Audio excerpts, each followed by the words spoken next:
नमस्कार, आप देख रहे हैं स्पेशल रिपोर्ट न्यूज रूम से। आपके साथ मैं हूं अंजना ओम कश्यप। उत्तर प्रदेश और दिल्ली की सीमाएं लगी हुई हैं, लेकिन अब यूपी वालों के लिए दिल्ली दूर हो गई है। दोनों ही तरफ से सीमा सील कर दी गई है। गाजियाबाद से तो पहले सोमवार की रात को ही बॉर्डर सील कर दी गई थी, लेकिन अब दिल्ली और नोएडा में भी बॉर्डर सील करने की नौबत आ गई। आखिर ऐसा क्यों हुआ, इस रिपोर्ट में देखिए।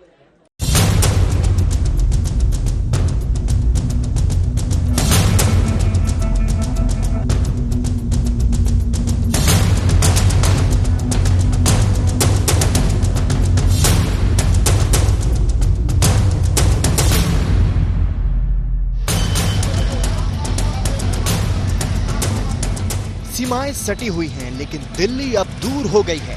यूपी से दिल्ली में आना और दिल्ली से यूपी में जाना मना हो गया है। पहले गाजियाबाद जिले ने दिल्ली से सटी अपनी सीमाएं सील कर दी और अब नोएडा से दिल्ली आने जाने वाले रास्ते सील कर दिए गए। नोएडा से दिल्ली जाने वाली सभी सड़कों पर सीमा के पास बैरिकेडिंग लगा दी गई। नोएडा सेक्टर 15A की सड़क हो या फिर DND फ्लाईवे, महामाया फ्लाईओवर हो या फिर वसुंधरा एन्क्लेव और झुंडपुरा बॉर्डर, दिल्ली की तरफ जाने वाली हर सड़क पर बैरिकेडिंग लगा दी गई है। नोएडा से दिल्ली आने जाने पर मंगलवार रात में पाबंदी लगी तो सड़कों पर वाहनों की कतार लग गई। DND Okhla road Noida sector 14 में ट्रैफिक का दबाव बढ़ गया। बहुत लोगों को बॉर्डर सील होने का पता ही नहीं था और वो जाम में फंस गए। मैं DND पर मौजूद हूँ। आप यहाँ देखिए कि एक लेन कर रखी है, जिसकी वजह से एक लंबा जैम जो है यहाँ पर एक तरह से कहा जाए पैदा हो गया है। और यहाँ पर आप देखिए लंबी ट्रेल जो है वाहनों की यहाँ पर लग गई है। और फिलहाल स्थिति ये है कि यहाँ पर हर आने जाने वाले की यहाँ पर चेकिंग की जा रही है। ज्यादातर गाड़ियों की यहाँ पर सारे डॉक्यूमेंट्स देखे जा रहे हैं। जिनके पास डॉक्यूमेंट्स नहीं है उनको अलाउ नहीं किया जा रहा, और जो असेंशियल सर्विसेज से जुड़े लोग हैं उन्हीं को सिर्फ ये अलाउड है। और आप देखिए काफी सख्ती की गई है नोएडा प्रशासन की तरफ से। दिल्ली यूपी बॉर्डर सील है, लेकिन बहुत जरूरी 6 सेवाओं को थोड़ी राहत दी गई है। कोविड-19 के दौरान सेवाओं में लगे दिल्ली और उत्तर प्रदेश के उन सरकारी कर्मचारियों को छूट मिलेगी जिनके लिए पास जारी किया गया है। दिल्ली यूपी सीमा पर एम्बुलेंस को नहीं रोका जाएगा। जरूरी सामान लाने ले जाने वाले वाहनों को छूट रहेगी। भारत सरकार में उप सचिव या उनसे वरिष्ठ अधिकारियों को गृह मंत्रालय के पास के साथ छूट होगी। ऐसे विशेषज्ञ डॉक्टर जिन्हें नोएडा में जरूरी और इमरजेंसी सेवाएं देनी हो, उन्हें भी नहीं रोका जाएगा। इसके अलावा मीडिया कर्मियों को भी जिला सूचना अधिकारी से पास बनवाना होगा। सभी मीडिया घरानों को ये बता दिया गया है कि वो अपने अपने ऐसे कर्मचारी और स्टाफ की फहरिस्त DM कार्यालय में जमा कर दें, ताकि उनके लिए पास बनाए जा सकें। ऐसे लोग जो उत्तर प्रदेश और दिल्ली का बॉर्डर आर पार करके अपने काम के सिलसिले में आते जाते रहते हैं। लिहाजा जिनके पास नहीं, उन तमाम लोगों को यहाँ से दूर ही रहना चाहिए। गौतम बुद्ध नगर जिला प्रशासन ने सिर्फ 6 तरह के इमरजेंसी वाहनों को इजाजत दी है। 6 कैटेगरीज बहुत क्लियरली मेंशन किए गए हैं और उस कैटेगरी में जितने लोग हैं उन कैटेगरी के लोगों को हम लोग अलाउ कर रहे हैं, बाकी सब लोगों को हम वापस कर रहे हैं। चूँकि जो डिसीजन है जो यहाँ की स्थिति को देखते हुए लिया गया है, और मुझे लगता है कि जितनी गाड़ियाँ आ रही हैं सभी गाड़ियों से हम लोग कुछ स्क्रीन कर रहे हैं, चेक कर रहे हैं और उनसे रिक्वेस्ट कर रहे हैं कि अगर आप कोई सर्विस या हमारे 6 कैटेगरी में नहीं है तो आप लोग वापस जाइए। गौतम बुद्ध नगर के जिला अधिकारी सुहास एलवाई ने दिल्ली बॉर्डर को सील करने का फैसला स्वास्थ्य विभाग की एक रिपोर्ट आने के बाद किया। स्वास्थ्य विभाग की रिपोर्ट में कहा गया था कि नोएडा में कोरोना पॉजिटिव के मरीज लगातार बढ़ रहे हैं। कोरोना पॉजिटिव मामलों में उनकी तादाद ज्यादा है जिनका किसी न किसी रूप में दिल्ली से संबंध रहा है। रिपोर्ट में बताया गया है कि नोएडा और दिल्ली के बीच आना जाना बहुत हो रहा है। दिल्ली में कोरोना वायरस फैलने के मामले लगातार बढ़े हैं। स्वास्थ्य विभाग ने अपनी रिपोर्ट में कहा है कि जिले को कोरोना वायरस से बचाने के लिए लोगों के दिल्ली आने जाने पर पाबंदी जरूरी है। इससे पहले गाजियाबाद जिला प्रशासन ने दिल्ली की तरफ जाने वाले रास्तों पर सीमा के पास रोक लगा दी थी। वजह यही बताई थी कि गाजियाबाद में कई ऐसे कोरोना पॉजिटिव मिले हैं जो दिल्ली से गाजियाबाद आए हैं। दिल्ली और गाजियाबाद के बीच में आवागमन पूरी तरह से नियंत्रित है। बॉर्डर पर पूरी सख्ती की जा रही है और सख्ती का असर ये है कि जो लोग अनावश्यक दिल्ली और गाजियाबाद के बीच में आवागमन कर रहे थे उनकी संख्या में काफी कमी आई है। गाजियाबाद और नोएडा में कोरोना पॉजिटिव मरीजों की तादाद 100 से पार पहुंच चुकी है। इनमें से कई संक्रमित ऐसे हैं जिनका दिल्ली आना जाना कई बार हुआ है। यही वजह है कि गाजियाबाद और गौतम बुद्ध नगर जिला प्रशासन ने दिल्ली से सटी सीमाएं सील कर दी हैं। चिराग गोठी के साथ संजय शर्मा, नोएडा, आज तक। दिल्ली हो, गाजियाबाद हो, नोएडा हो, तमाम जगहों पर एक के बाद एक कोविड-19 के केसेस बढ़ने लगे हैं। दरअसल जानकारी यह आ रही है कि दिल्ली से कुछ ना कुछ संपर्क उन लोगों का था जिनकी वजह से नोएडा में अचानक आंकड़े बढ़ रहे थे और प्रशासन ने इसीलिए यह फैसला लिया दिल्ली नोएडा बॉर्डर सील करने का।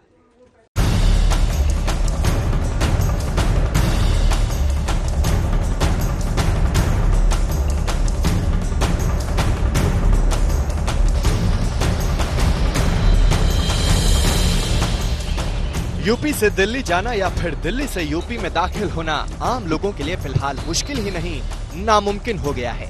गाजियाबाद और गौतम बुद्ध नगर की सीमाएं दिल्ली से लगी हैं और अब इन दोनों जिलों के प्रशासन ने लॉकडाउन के दौरान दिल्ली यूपी सीमा पर सख्ती की डबल डोज दे दी है। रामप्रस्थ बॉर्डर पर किस तरीके से दिल्ली से आने वाले लोगों को, साथ ही जो गाजियाबाद से दिल्ली की तरफ जाते हैं, उनकी पूरी तरीके से चेकिंग की जाती है। इसेंशियल सर्विसेज से जुड़े हुए जो लोग हैं, उनकी सामान को ही सिर्फ जाने दिया जा रहा है। यहाँ पर आप देख रहे हैं कि यहाँ जो सामान है उसकी पूरी छानबीन पुलिस के जरिए की जा रही है। इसमें आवश्यक सामग्री है और उसकी छानबीन करने के बाद ही जाने दिया जाएगा। तो इस तरीके के कदम अलग अलग जगहों पर उठाए जा रहे हैं। सबसे पहले गाजियाबाद जिला प्रशासन ने सोमवार की रात अपनी सीमाएं सील की थी। दरअसल गाजियाबाद में 6 ऐसे कोरोना पॉजिटिव पाए गए थे जो किसी न किसी काम से दिल्ली गए थे। गाजियाबाद के सीएमओ ने जिलाधिकारी को रिपोर्ट सौंपी थी। इसके बाद प्रशासन ने एपिडेमिक एक्ट के तहत सीमाएं सील करने का आदेश जारी कर दिया। 50% से अधिक गाड़ियां जो चल रही थी अनधिकृत तौर पर या ऐसी गाड़ियां अनावश्यक रूप से निकल के आ रही थी, वे गाड़ियां आज नहीं आ रही हैं। हम लोगों ने कल एक दूसरी सेपरेट लेन बनाई थी इमरजेंसी सर्विसेज के लिए, इमरजेंसी व्हीकल्स के लिए, वो ऊपर से लेन बन गई है। सारी गाड़ियां ऊपर से जा रही हैं। आज भी आप देख रहे हैं एक भी गाड़ी, मोटरसाइकिल किसी भी दशा में बगैर चेकिंग के अधिकृत जो हैं वही जा रहे हैं। दिल्ली और उससे लगी यूपी की सीमा के दोनों जिलों में अगर पिछले 5 दिनों के कोरोना संक्रमण के आंकड़े देखें तो दिल्ली में 2156 कोरोना पॉजिटिव केस मिले हैं। 5 दिन पहले 17 अप्रैल को दिल्ली में कोरोना पॉजिटिव मामलों की तादाद 1707 थी। यानी 5 दिनों में दिल्ली में कोरोना के 449 नए पॉजिटिव केस आ गए। गौतम बुद्ध नगर जिले में कोरोना पॉजिटिव मरीजों की तादाद 102 है। 5 दिन पहले 17 अप्रैल को गौतम बुद्ध नगर जिले में 92 कोरोना पॉजिटिव केस थे। यानी 5 दिनों में गौतम बुद्ध नगर जिले में 10 नए पॉजिटिव केस आ गए हैं। इसी तरह गाजियाबाद में 46 लोग कोरोना पॉजिटिव पाए गए हैं। 5 दिन पहले गाजियाबाद जिले में सिर्फ 29 कोरोना पॉजिटिव पाए गए थे। यानी पिछले 5 दिनों में कोरोना के 17 नए पॉजिटिव केस सामने आए हैं। आंकड़े साफ बता रही हैं कि दिल्ली में कोरोना पॉजिटिव की तादाद लगातार बढ़ती जा रही है। गाजियाबाद में 46 कोरोना पॉजिटिव मिले थे, जिनमें से 17 लोग ठीक हो गए हैं। 33 लोग अभी भी अस्पतालों में भर्ती हैं। गाजियाबाद और गौतम बुद्ध नगर जिला प्रशासन को डर था कि दिल्ली की आबोहवा में फैला कोरोना कहीं यूपी की सरहद में घुसकर कोहराम न मचा दे। गाजियाबाद में मयंक गौड़ के साथ जितेंद्र बहादुर सिंह, दिल्ली आज तक। भारत में सबसे ज्यादा कोरोना संक्रमित लोग महाराष्ट्र में हैं, लेकिन इनमें भी आधे से ज्यादा तो सिर्फ मुंबई के 180 धारावी के। आज सेंट्रल टीम भी पहुंची मुंबई, जिसने धारावी में जाकर, पुणे में जाकर जायजा लिया कि आखिर इतने मामले यहां पर क्यों बढ़ रहे हैं। चमचमाती माय नगरी के सबसे बड़े स्लम एरिया धारावी में कोरोना के नाग ने अपना फन फैला लिया है। हालात बिगड़े तो केंद्र सरकार की तरफ से भेजी टीम ने धारावी की बस्तियों का जायजा लिया। इस टीम ने महाराष्ट्र के स्वास्थ्य विभाग को जरूरी सलाह भी दी। छोटे मोटे सुझाव जरूर हैं, वो सुझाव के ऊपर हम जरूर ध्यान देके खासकर क्वारंटीन फैसिलिटीज बढ़ाने का काम हम धारावी के लिए स्पेशली करेंगे। कमिश्नर को बोला हूँ। आखिरी सवाल सर, सबसे बड़ा चैलेंज क्या रहा है आज के दिन में? नहीं, ये यहाँ का कंटेनमेंट स्ट्रैटेजी एग्जैक्टली फॉलो करना, जैसा कि भाई यहाँ के जो भी हाई रिस्क कॉन्टैक्ट्स है उनको आइसोलेट करना। महाराष्ट्र में देश में सबसे ज्यादा 5221 कोरोना संक्रमित हैं। सिर्फ मुंबई में ही 3400 से ज्यादा कोरोना पॉजिटिव हैं। अकेले धारावी में अब तक 180 कोरोना पॉजिटिव पाए गए हैं। इसलिए केंद्र सरकार ने महाराष्ट्र में 5-5 सदस्यों की 2 टीमें भेजी हैं। केंद्र की एक टीम ने पुणे के हालात का जायजा लिया तो दूसरी टीम ने मुंबई में अलग अलग जगहों पर पड़ताल की। ग्राउंड जीरो में आखिर कैसी तैयारियां हैं, लोगों के लिए क्या किया गया है। कंटेनमेंट जोन की तो बात करी गई है, लेकिन हाई रिस्क जो कॉन्टैक्ट्स हैं उनको सेपरेट किस तरीके से किया जा रहा है, लोगों को क्या बताया जा रहा है, सोशल डिस्टेंसिंग के बारे में उन्हें कैसे समझाया जा रहा है, आखिर नंबर नीचे क्यों नहीं आ रहे हैं, ये तमाम जो सवालात थे बीएमसी के अधिकारियों के सामने रखे गए। धारावी में कोरोना संक्रमण ने महाराष्ट्र सरकार की नींद उड़ा दी है। कोरोना की चेन को तोड़ने के लिए धारावी को सील कर दिया गया है। न तो कोई अंदर से बाहर आ सकता है और न ही कोई बाहर से अंदर जा सकता है। पंकज उपाध्याय, मुंबई, आज तक। डॉक्टर्स के सबसे बड़े संगठन आईएमए ने आज सांकेतिक रूप से विरोध करने का फैसला लिया था, लेकिन गृह मंत्री से उनकी बातचीत हुई और दोपहर होते होते नया कानून सामने आया है। जी हां, कानून में ये प्रावधान किया गया है कि अगर कोई स्वास्थ्य कर्मियों या डॉक्टर्स पर हमला करेगा तो 3 महीने से 7 साल तक के लिए जेल हो सकती है।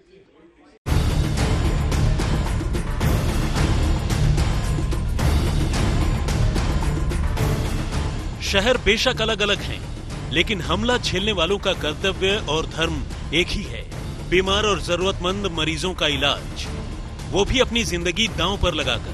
कोरोना काल में कोरोना कर्मवीर बनकर कोरोना मरीजों का इलाज कर रहे देश के डॉक्टरों और स्वास्थ्य कर्मियों के लिए केंद्र सरकार सुरक्षा कवच बनकर सामने आई है और हमला करने वालों को साफ कह दिया, अब और बर्दाश्त नहीं। 3 महीने से 5 साल सजा हो सकती है अगर इन पर हमले हुए या कोई नुकसान किया, और 50,000 से 2 लाख रुपए तक का जुर्माना देना पड़ सकता है। और अगर बहुत गंभीर हमला है, गंभीर इंजरी हुई है, तो 6 महीने से 7 साल तक सजा का प्रोविजन है, 6 मंथ to 7 years। और ऐसे केसेस में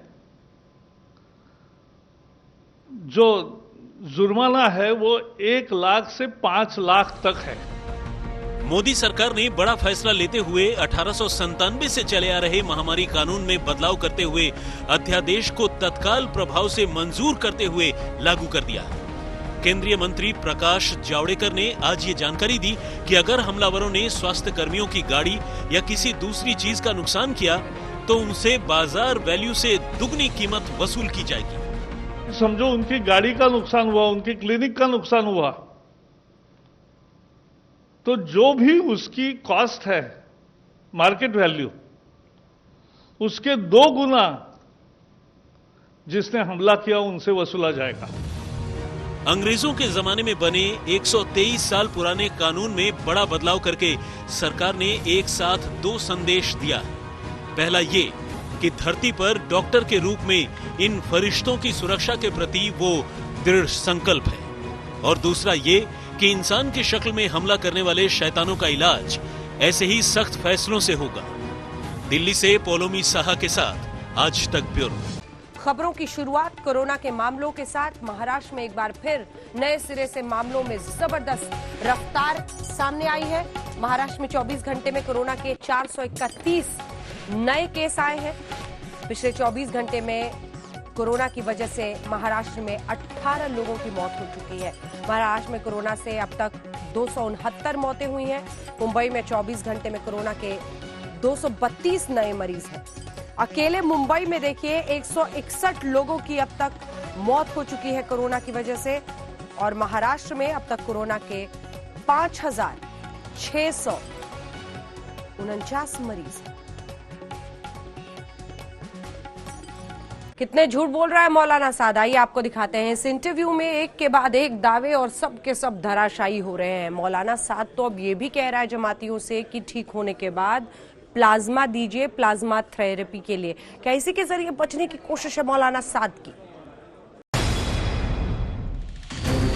किसी कुएं में गिर जाने वाले को कुएं से निकालना और उसकी जान बचाना हर उस शख्स का फरीजा है जो इसको निकालने की इस्तात रखता है। ये बात मैं इसलिए अर्ज कर रहा हूँ कि हर मुसलमान और खुसूसन हमारे दावत के साथी जिनको क्वारंटाइन में रखा गया और उनके टेस्ट किए गए, अल्हम्दुलिल्लाह उनमें अक्सर शुरू से ही नेगेटिव आए हैं।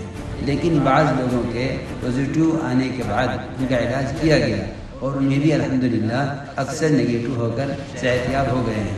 उनमें से कुछ लोग अभी भी क्वारंटाइन में हैं। मौलाना साद ने जारी किया नया ऑडियो।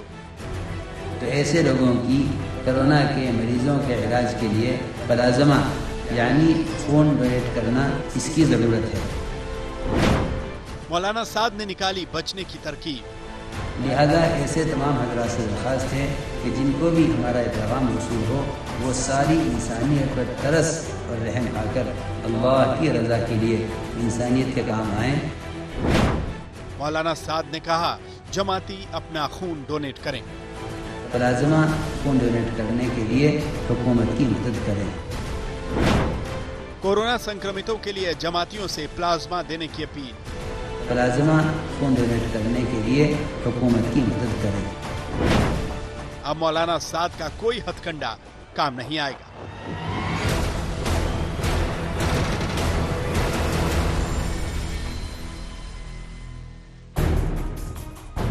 कोरोना से देश सबसे बड़ी जंग लड़ रहा है, लेकिन इस जंग में निजामुद्दीन मरकज से निकले जमातियों ने कोरोना का ऐसा विस्फोट किया कि पूरे 23 प्रदेशों में हड़कंप मच गया।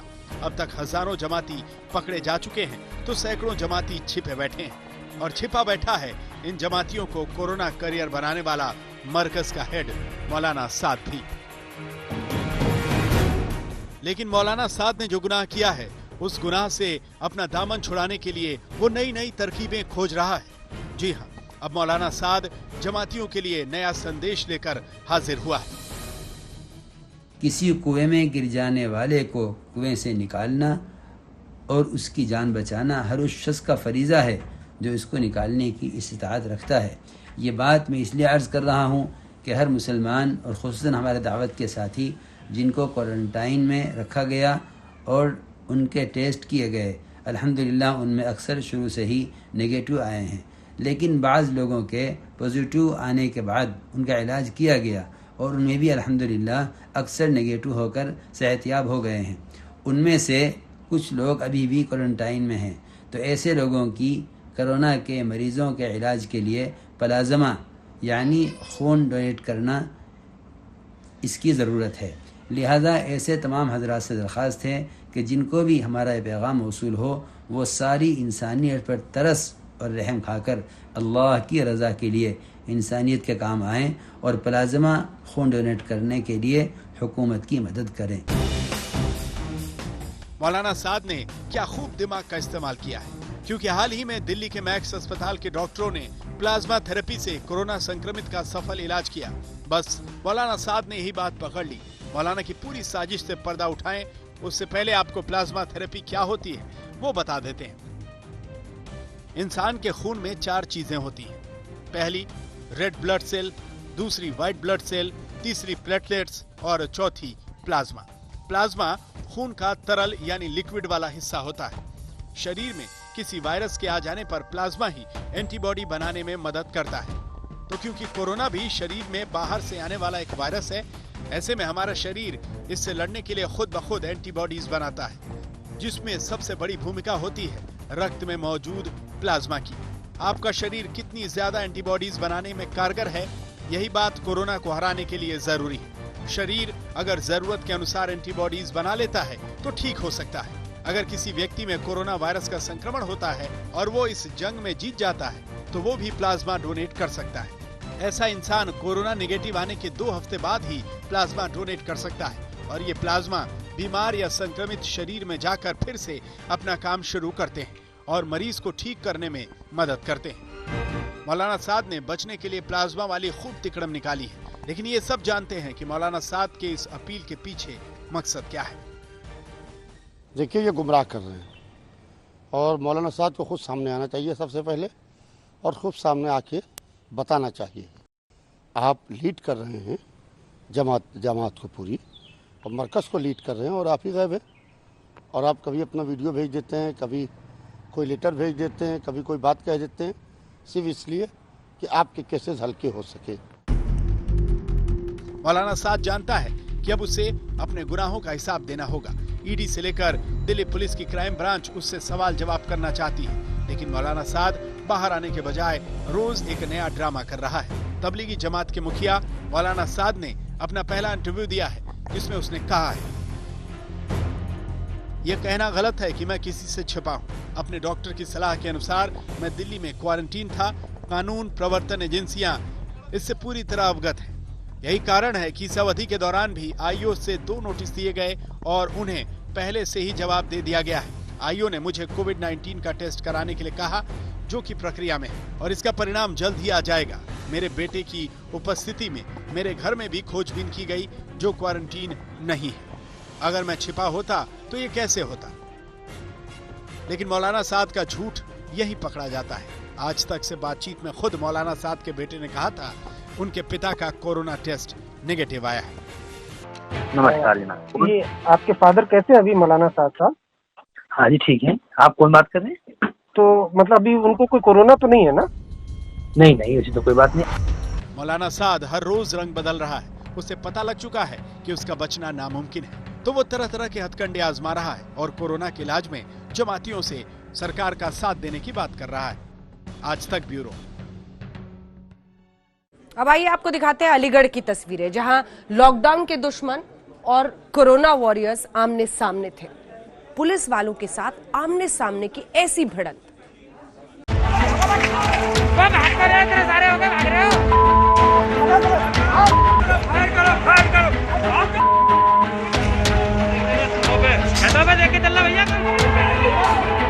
कोरोना वायरस से जंग के बीच एक जंग और चल रही है।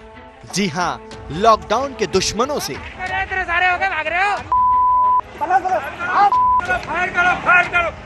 तस्वीरें अलीगढ़ के भुजपुरा की हैं। आप देख सकते हैं कि कैसे पत्थर बरस रहे हैं। एक तरफ भीड़ है, दूसरी तरफ पुलिस वाले और नगर निगम के कर्मचारी हैं।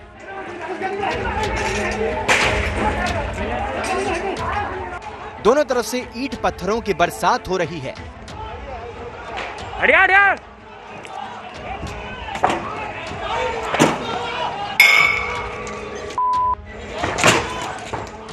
इस पुलिस वाले को देखिए कैसे खूनम खून हो गया है। इस पुलिस वाले का रुमाल भी देखिए पूरा खून से लाल हो चुका है। चलिए अब आपको बताते हैं कि पुलिस और पब्लिक के बीच ये जोरदार भिड़ंत क्यों हुई। अलीगढ़ के शहर कोतवाली क्षेत्र भुजपुरा में लॉकडाउन में सुबह 6 बजे से लेकर 10 बजे तक बाजार खुलने की छूट दी गई है। नियमों के तहत लोगों को इन्हीं 4 घंटों में जरूरत का सामान खरीदने की इजाजत है, लेकिन भुजपुरा मंडी में जब टाइम खत्म होने के बाद भी दुकानें बंद नहीं की गईं, तो पुलिस ने उन्हें लॉकडाउन का पालन करने के लिए कहा। बस इसी बात पर पुलिस और दुकानदारों के बीच बहस हो गई और सब्जी के ठेले वाले हमलावर हो गए। लोगों ने पुलिस को निशाना बनाते हुए पथराव शुरू कर दिया, जिसमें एक सिपाही बुरी तरह से घायल हो गया। इसके बाद तो कई थानों की फोर्स से लेकर पुलिस वालों के साथ मौजूद नगर निगम के कर्मचारी भी वहां पहुंच गए। ये सफाई कर्मी मंडी बंद होने के बाद वहां की सफाई करते हैं, उनको सैनिटाइज करते हैं। किसी तरह से पुलिस वालों ने भीड़ को वहां से खदेड़ा। दुकान बंद कराने के दौरान 2 सब्जी वाले आपस में लड़ रहे थे। इस बीच में उनको आपस में इनमें पथराव हो गया। इनको छुड़ाने के लिए जब हमारा कर्मचारी अंदर गया, जुनैद सिपाही, तो उसको पत्थर लगा, जिससे वो घायल हो गया। इस पर घायल होने के बाद जब दुकान को बंद कराया जा रहा था, 5 मिनट बाद कुछ लोग 10-15 लोग इकट्ठा होकर फिर पुलिस को पथराव कर दिए। यद्यपि उसमें किसी को चोट नहीं लगी और तत्काल स्थिति को 2 मिनट के अंदर नियंत्रित कर लिया गया। इसमें अभियोग पंजीकृत किया जा रहा है। दोषी के विरुद्ध आवश्यक कार्रवाई करें। पुलिस ने इस पूरे मामले में 10 लोगों के खिलाफ नामजद FIR दर्ज की है। साथ ही पुलिस उन लोगों को तलाश रही है जिन्होंने पथराव किया। अलीगढ़ के भुजपुरा में पथराव रुका तो यहाँ के जलालपुर पुलिस चौकी क्षेत्र में लोग लॉकडाउन को तोड़कर सड़कों पर निकल आए। हम आपको बता दें कि जलालपुर में 2 दिन पहले लॉकडाउन तोड़ने के चलते एक सब्जी वाले को डंडों से बेहिसाब पीटा। 18 साल के लव कुश को काफी चोटें आईं, जिसकी आज इलाज के दौरान मौत हो गई। इसके बाद लोग पुलिस के खिलाफ सड़कों पर उतर आए और आरोपी पुलिस वाले की गिरफ्तारी की मांग कर रहे हैं। जलालपुर चौकी के दरोगा जी हैं, उन्होंने उसको डंडा मार दिया कमर में। वो रीढ़ की हड्डी में लग गया डंडा तो इसके पेट में दर्द हो गया, कमर से और छाती तक दर्द पहुंच गया, मांस फट गया वो। उसके बाद में कहाँ उसी दिन हम मेडिकल ले गए, मेडिकल वालों ने कल सुबह 5 बजे उसकी छुट्टी कर दी इमरजेंसी से। सुबह के टाइम में 4 बजे इसको फिर बेचैनी हुई है, तो इसको फिर हॉस्पिटल ले गए। प्राइवेट तो सारे बंद थे, सारे में ले गए, सब में मना कर दिया। लास्ट में फिर वहीं मेडिकल ले गए, मेडिकल वालों ले जाते इसने दम तोड़ दिया। पुलिस ने लोगों को जांच का भरोसा दिया है और भीड़ को समझा बुझाकर सड़क से हटा दिया गया है। साथ ही पुलिस ने यह भी कहा है कि अगर उनके पास कोई सबूत है तो पुलिस को दें। अकरम खान के साथ शिवम सारस्वत, अलीगढ़, आज तक। ये तो यूपी अलीगढ़ की तस्वीरें थी, लेकिन बंगाल और बिहार में भी आज कोरोना वॉरियर्स और लॉकडाउन तोड़ने वाले आमने सामने थे। लेकिन यहां पर वजह अलग थी, भूख। राशन नहीं मिलने की वजह से पुलिस के साथ ऐसा किया।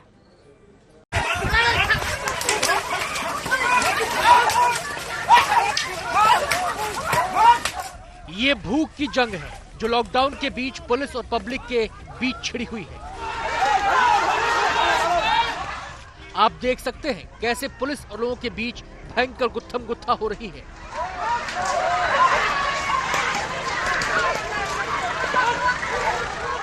बीच सड़क पर लात, घूंसे, डंडे सब बरस रहे हैं।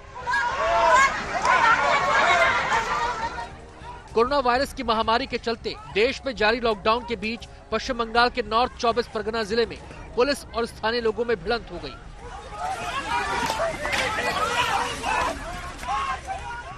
जानकारी के मुताबिक 24 परगना जिले में स्थानीय लोग राहत सामग्री और खाने पीने के सामान की मांग कर रहे थे और इसे लेकर लोगों ने सड़क को जाम कर दिया।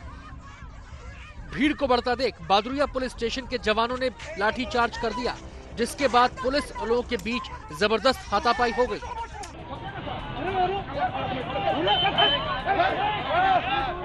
बिहार की राजधानी पटना के जक्कनपुर थाना क्षेत्र में भी यही हुआ। राशन न मिलने की वजह से सैकड़ों महिलाएं लॉकडाउन तोड़कर सड़कों पर आ गईं। लॉकडाउन की धज्जियां उड़ाते हुए महिलाओं ने पुलिस के खिलाफ जमकर नारेबाजी की। राशन नहीं मिलता है, पैसा नहीं मिलता है, कहां से बाल बच्चे लेके खाएंगे? सबको बच्चा महीने की मिलता है, पैसा नहीं है कि हमने सब। सवाल यह है कि लॉकडाउन में राशन की कमी के लिए कौन जिम्मेदार है? क्यों लोगों को राशन के लिए सड़कों पर उतरना पड़ रहा है? नॉर्थ 24 परगना से इंद्रजीत कुंडू के साथ सुजीत कुमार झा, पटना, आज तक।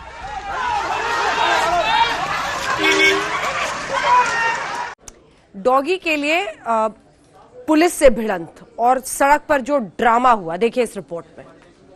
करिए 112 पे कॉल, मुझे बताइए कितना आपका 112 रिस्पॉन्ड कर रहा है। मर जाए कुत्ता, हमारा कुत्ता मर जाए। बॉम्बे पुलिस ने मारा है ना कुत्ता वहाँ पर, पता है ट्विटर पे आया था। अपोलोजाइज कर चुकी है इंडियन पुलिस उसके लिए।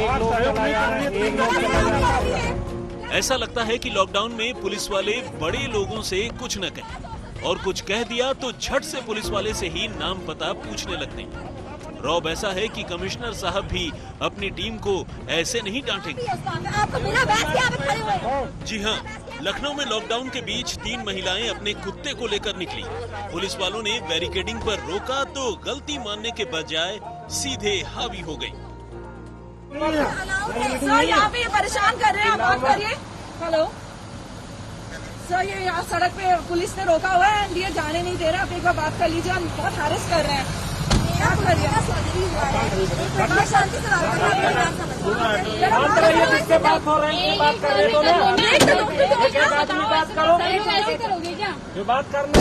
लॉकडाउन का उल्लंघन यहाँ पर कोई नहीं कर रहा है। अगर उसका सर्जरी हुआ है, वो ड्राइवर है, मेरा कुत्ता है, वो नहीं जाती है। सर इनको प्लीज बता दीजिए, हम ब्लड टेस्ट करवा के आए हैं। आपके पास है बिकॉज आपने अपने को पर्ची दी। इन महिलाओं ने पुलिस पर ऐसा रोब झाड़ा कि पूरे लॉकडाउन में पुलिस वालों पर किसी ने नहीं झाड़ा होगा। तो यहाँ पर ये जो देख सकते हैं कि एक इस इलाके में रोका गया है इन्हें, और बाकायदा पुलिस वालों का कहना है कि 3-3 महिलाएं गाड़ी लेकर के चल रही थी। हालांकि इनका डॉगी बीमार था और ये कह रहे हैं कि इनके पास वो पर्चा भी है जो ये लेकर के डॉक्टर के पास जा रही थी, लेकिन पुलिस वालों का कहना है कि नहीं, इनके पास पास है और इनके पास लोग ज्यादा एक गाड़ी में सफर कर रहे थे। हरीश कांडपाल के साथ कुमार अभिषेक, लखनऊ, आज तक। अगर इनका डॉगी बीमार ही था तो कार में 2 लोग बैठकर भी जा सकते थे, जो लॉकडाउन के नियम हैं। पुलिस वाले तो अपनी ड्यूटी कर रहे थे। वैसे महिलाओं की कार में बीजेपी का झंडा भी लगा था। कुमार अभिषेक, लखनऊ, आज तक। स्पेशल रिपोर्ट में इतना